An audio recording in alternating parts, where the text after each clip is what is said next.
పుస్తకం రాసినట్టు రాశారు. సరే పెట్టారు, ఫీట్ చూపించండి అయ్యా.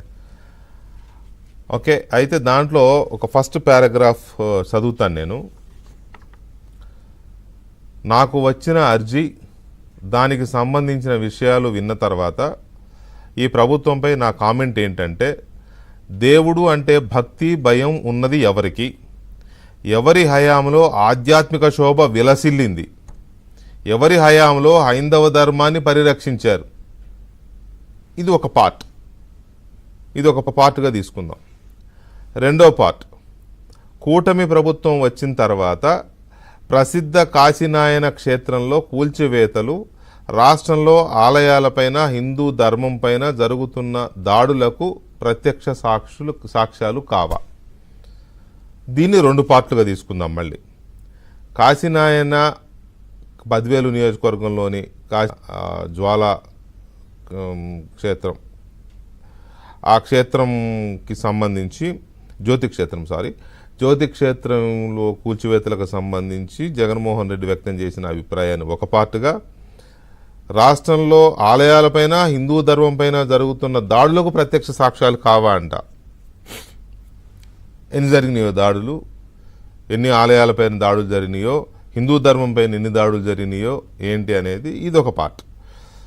సో మూడు పార్టులుగా, ఒకటి ఎవరి హయాంలో ఆధ్యాత్మిక శోభ విలసిల్లింది, ఎవరి హయాంలో హైందవ ధర్మాన్ని పరిరక్షించారనేది ఒక పార్టు, కాశీనాయన క్షేత్రం జరిగింది ఏంటి అనేది రెండవ పార్టు, మూడవ పార్టు హిందూ ధర్మం పైన జరుగుతున్న దాడులకు ప్రత్యక్ష సాక్ష్యాలు అనేది మూడవ పార్ట్. ఈ మూడింటిని బేస్ చేసుకుని ఇవాళ కొంచెం దీన్ని గట్టిగానే నేను చేయదలుచుకున్నాను.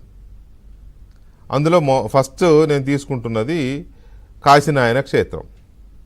కాశీనాయన క్షేత్రం అనేది బద్వేల్ నియోజకవర్గంలో ఇంటీరియల్ ప్రాంతంలో ఉంటుంది. నల్లమల అడవుల్లోకి వస్తుంది. అది చాలా దట్టమైన అటవీ ప్రాంతంలో ఉంటుంది. నో డౌట్ అక్కడ అద్భుతమైన చారిటీ జరుగుతుంది, నిత్య అన్నదానం జరుగుతుంది. పెద్ద ఎత్తున ఏపీ, తెలంగాణ ఇంకా పొరుగు రాష్ట్రాల నుంచి కూడా వస్తూ ఉంటారు. అక్కడ కాశీనాయన దర్శనం చేసుకోవడం, అన్నదానం, మొక్కులు చెల్లింపులు ఉంటాయి.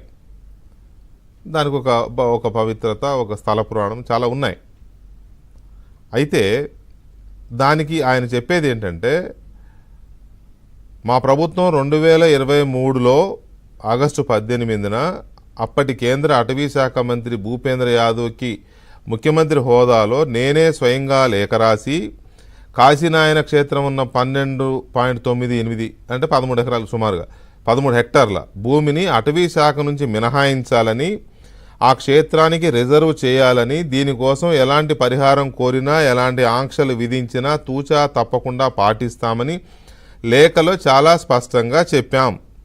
మా ప్రయత్నాలతో కేంద్రం తన చర్యలను నిలుపుదల చేసింది. మా 5 ఏళ్ల పాలనలో కాశీనాయన క్షేత్రానికి వ్యతిరేకంగా ఎవరూ ఒక చర్య కూడా తీసుకోలేదు. ఆలయాల పట్ల, ఆధ్యాత్మిక కేంద్రాల పరిరక్షణ పట్ల మాకున్న చిత్తశుద్ధికి నిదర్శనం ఇది. ఇది జగన్మోహన్ రెడ్డి గారు పెట్టిన ట్వీట్లో కాశీనాయన క్షేత్రానికి సంబంధించిన పాయింట్. 2023 ఆగస్టు 18 ఆయన ఈ చర్యలు తీసుకున్నారంట.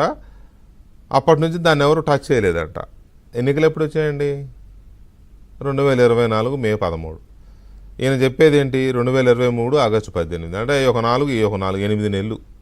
8 నెలలు కాపాడాడండి. చెప్పుకోవడానికి కూడా కొంత ఏదన్నా ఉండాలి కదా.